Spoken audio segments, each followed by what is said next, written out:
बेटी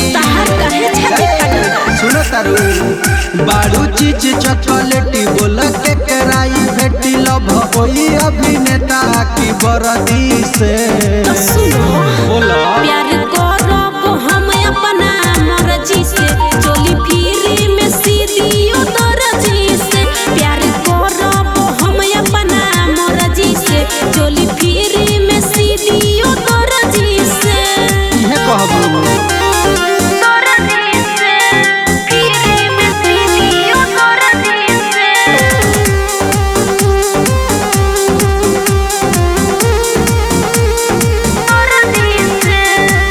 देखे में बारू तू इतना सुपर सबके नजर बा तोहरे ऊपर एक पीस बढ़ले सही में काहे गड़ गइल बानी तहरा नजरी में हो हमके देखो तारा बीच डगरी में हो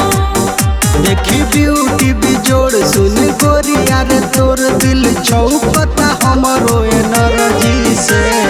बाबू सोना प्यार करब हम अपना मर्जी से चोली फिरी में सीधी दर्जी से प्यार करब हम अपना मर्जी से चोली फिरी में सीधी दर्जी से तो हमनी के का होई चोली फिरी में सीधी दर्जी से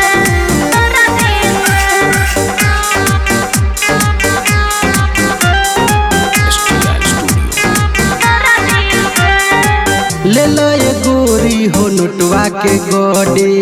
हमरे संगे चल खेले कबड्डी मुँह देखले बड़ा हाँ हो शिव प्रेमी जी तोहरा के जाना तानी कैसन हवाई हम पहचाना तानी रह डबल के संगे केहू करे नहीं मन रह बच के तू ऐसन फरजी से प्यार करब हम अपना मर्जी से चोली फिरी में सीधी दर्जी से प्यार करब हम अपना मर्जी से चोली फिरी में सीधी दर्जी से शिव प्रेमी से